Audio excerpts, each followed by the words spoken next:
তারা চোর হতে পারে, দুর্নীতিগ্রস্ত হতে পারে, তারাও বিজেপিতে এলে ধোয়া তুলসী পাতা।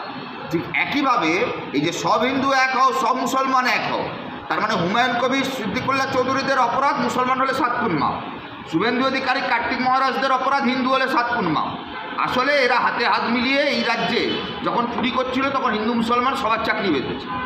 এরা যখন এই রাজ্যে দুর্নীতিকে প্রাতিষ্ঠানিক চেহারা দিয়েছে, আপনার আমার ট্যাক্সের টাকায় যখন রাম মন্দির হয়, জগন্নাথ মন্দির হয়, বাবরি মসজিদ হয়, তখন কিন্তু হিন্দুর ট্যাক্সের টাকা আলাদা, মুসলমানের ট্যাক্সের টাকা, ব্যাপারটা তা নয়।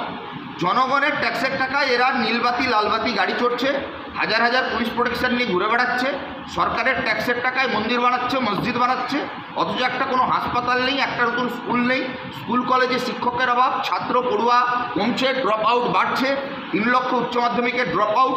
মুর্শিদাবাদ জেলা প্রান্তিক জেলা, যেখানে গঙ্গা ভাঙন নিয়ে কোনো কথা নেই, আর্সেনিকযুক্ত পানীয় জলের সমস্যা নিয়ে কোনো কথা নেই, বাল্যবিবাহ বাড়ছে, নারী পাচার বাড়ছে, সীমান্ত সুরক্ষা নিয়ে কোনো কথা নেই, অনুপ্রবেশ নিয়ে কোনো কথা নেই। শুধুমাত্র ইস্যু কি? মুসলমান, হিন্দু, রাম মন্দির, জগন্নাথ মন্দির, বাবরি মসজিদ। এই ধর্মের ইস্যু যতদিন রাজনীতিতে প্রাইম ইস্যু হয়ে থাকবে, ততদিন বাংলা কেন ভারতবর্ষের প্রকৃত যে উন্নতি তা সম্ভব। বিজেপি থেকে তৃণমূল উভয়ই এখন বলছেন যে বামেরা নাকি অপ্রাসঙ্গিক। না, তৃণমূল বিজেপি উভয় তো বলবে বামেরা অস্বাভাবিক, কারণ গোয়ালকার সাভারকাররা যে বই লিখেছিলেন, আরএসএসের লেখা স্ক্রিপ্টে তৃণমূল বিজেপি চলে।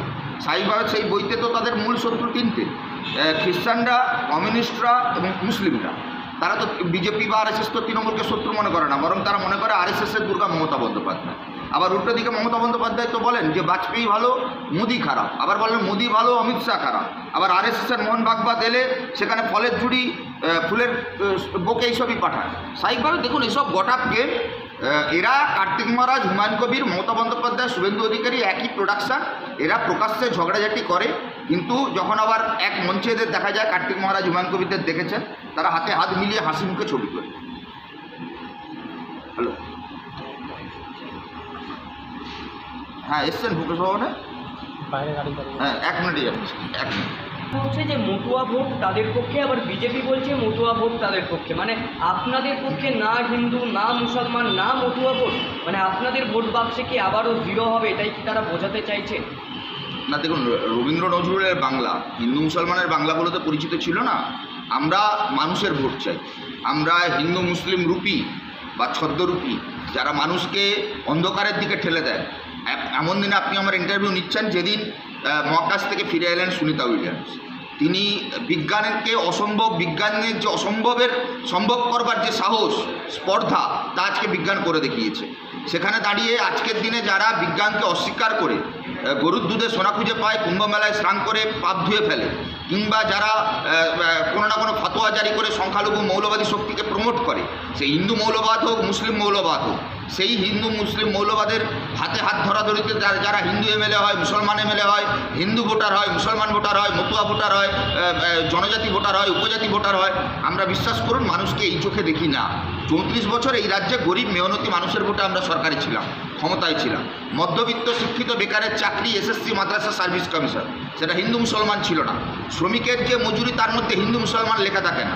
আমার রাজ্যের পাথর থেকে গরুবালি কয়লা যখন পাচার হয়, তার মধ্যে হিন্দু মালিকানা, মুসলিম মালিকানা থাকে না। পাহাড়ের জনজাতি উপজাতির মানুষেরা যখন বঞ্চিত হয়, তখন হিন্দু শ্রমিক, মুসলমান, এসসি, এসটি, ওবিসি এইসব লেখা থাকে না। আমরা গর্বিত যে এই ধর্মীয় পরিচয়ে মানুষকে দৃষ্টিভঙ্গি থেকে ভোটারকে নির্দিষ্টভাবে তার আইডেন্টি পলিটিক্সের ওপর দাঁড়িয়ে আমরা ভোট চাই, এমনটা নয়। এর জন্য আমরা গর্বিত। তাতে আমাদের 100 বছর শূন্য থাকলেও অসুবিধা নেই। আমরা চাই মানুষ সজ্ঞানে বিজ্ঞানভিত্তিক ভাবনা চিন্তার মধ্যে দাঁড়িয়ে রবীন্দ্র নজরুলের বাংলায় আমাদের কৃষ্টি সংস্কৃতি ঐতিহ্য, যে ঐতিহ্য গোটা পৃথিবীর বুকে বাংলা বাঙালি জাতিকে এক গৌরবের শিখরে পৌঁছেছে, সেই গৌরবের ইতিহাস বহন করে আগামী দিনে আমরা রাজনীতি করছি।